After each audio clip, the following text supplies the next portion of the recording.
প্রথমবারের মতো প্রধানমন্ত্রী হয়ে নয়াপল্টনে বিএনপি পার্টি অফিসে আসেন প্রধানমন্ত্রী তারেক রহমান। এই সময় দলীয় নেতাকর্মীরা আগমন ঘিরে স্বাগতম জানায়। তথ্য ও চিত্র প্রতিবেদন আকবর আলী, AR নিউজ, ঢাকা।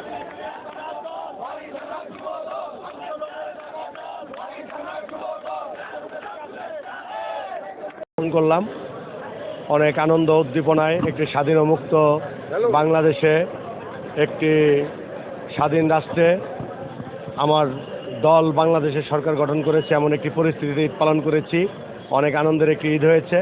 আজকে ঈদ পরবর্তী আমরা যাকে নিয়ে দীর্ঘ প্রায় 1.5 যুগ স্বপ্ন দেখেছি, আশা করেছি, আমরা যার সাথে ঈদ পালন করব, যিনি বাংলাদেশের রাষ্ট্রীয় ক্ষমতা আসবে, বাংলাদেশকে সুন্দরভাবে পরিচালিত করবেন, আমাদের বিএনপির সম্মানিত চেয়ারম্যান, বাংলাদেশের মাননীয় প্রধানমন্ত্রী জনাব তারেক রহমান। উনি আজকে নয়াপল্টন বিএনপির কেন্দ্রীয় কার্যালয়ে আসছেন। আমরা তৃণমূলের যারা নেতাকর্মী আছি, আমরা উচ্ছ্বাসিত। আজকে আমাদের প্রিয় নেতাকে আমরা সামনে থেকে দেখব। নয়াপল্টনের এই রাজপথে আমরা দীর্ঘ আন্দোলন সংগ্রামে রাজপথে লড়াই সংগ্রাম করেছি। রাজপথে বিভিন্নভাবে